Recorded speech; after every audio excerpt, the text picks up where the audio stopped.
Now, this doesn't always work out as you can imagine. So in that case, I've listed the land for sale now. It hasn't worked out for a certain period of time. I now start my permitting process. So I go through the permitting process. This process is going to take me 6 to 9 months in order to get everything to where I need it to be to get ready for construction. Now, while I'm in the permitting process, I update my sale listing. I say, hey, guys, I'm listing this land for sale. Before it was just a land, but now I have these approved, or I'm going to have these approved set of drawings, and this is what my project is going to look like. And I'm going to include a blueprint of what my project is going to look like.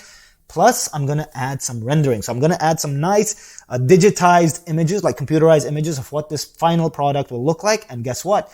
As soon as I update that listing, I'm going to have traction. I'm going to get some more traction because there's going to be buyers who don't want to take permitting risk. Like, they want to get into a project. They don't want to pay a crazy premium for a finished product, but they also don't want to take the risk to where they don't know what to do with the land. Now that I have this rendering, I have this permitting, or permitted rather, development, and things are looking good, guess what? I may now get some buyers who are interested in buying this land with this potential development in place. I don't stop there, because just in case I do not get any buyers, or I do not get buyers, so I usually get buyers at this point, but just in case they don't meet me at the price that I want to be at, what I'm going to end up doing at that point is actually very interesting.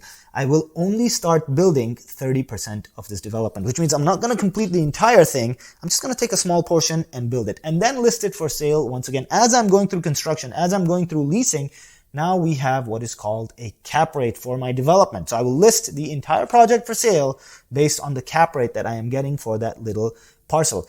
You have buyers that come in at this point that need to place capital. They may have 1031 exchanges. They may have tax consequences. They may have gone through a divorce. They may have gone through a trust. They may have gone through like some legacy issues, whatever it is. These are the type of buyers that will come in and buy this type of property and continue developing it. Now, the upside for this buyer is that they are buying the portion that I have already constructed and rented, and they are paying a little bit of a premium for the rest of the land, and they will then continue development, which means there's a lot of upside left for them. They can see that when we run the numbers, they know they're going to make a lot of money. I'm going to make a lot of money, but there's plenty of meat left on that bone. So that's actually a really good thing for both ends. Usually this is the circumstance, this is the scenario that is a win-win for all of us. And this is kind of, the stage that I really sell at. My past two projects that I built were both large projects, over $20 million, and I sold them both at that point because I just had buyers that were coming in and they're like, you know what, Hamza, we'll pay you a premium, we'll take over, and we will continue this development on our own. And I was like, okay, yeah, perfect. And the best part is they don't have to wait because all the permits have already been approved. I've already started construction technically. So all they really need to do is continue on with the construction without waiting any further. And this appeals to a lot of people because a lot of people don't actually want to wait for permits. Now, with that being said, and with all of this happening, I will also simultaneously, if I don't get the buyer at the right price, let's say the market is down, things are happening, whatever it is, I will not stress. I will continue building. And for me, the advantage here is I have cash flow coming in from phase one that will allow me to fund the rest of my phases, meaning the rent that I'm getting from phase one is going to allow me now to build phase two because I have to pay the bank to continue construction. And how do I pay the bank? From within the project. This is actually very unique to FlexSpace. I don't think there's any other asset class in which you can do this. Like, you can't take a multifamily building and rent out like one floor and start building stacking floors on top. It just doesn't work. You need to get an occupancy permit for the entire building. Same thing goes with hotels.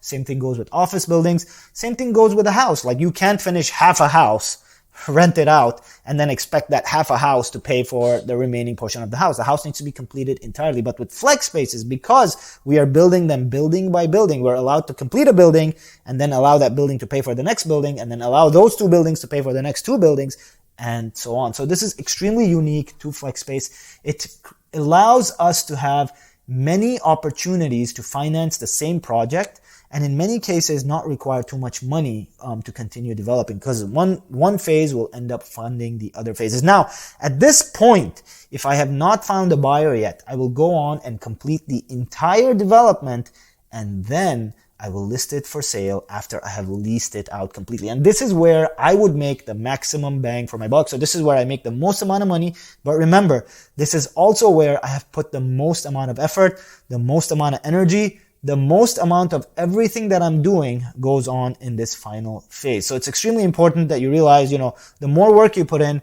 the more money you will end up making. And this is kind of how things will chug along in every development that I do. Now, you have to remember, I'm currently doing 5 developments here in Texas. I'm going to be doing multiple developments by the end of next year. And I have developments all around the country. So I have to kind of juggle every phase and where each one of these projects are and how much money I'm going to make in each one. And sometimes I'm willing to let them go. Sometimes I'm not willing to let them go, just depending on what the pricing is looking like. I also am a big fan of bundling some of these developments and selling them to a large private equity or a large fund who wants to go ahead and purchase all of these things in a bundle. Because that way, it's an easy transaction for me, it's an easy transaction for them. It's one seller, one buyer, and they are buying a huge portfolio. Actually, this is what happened to me the last time I had a successful big exit.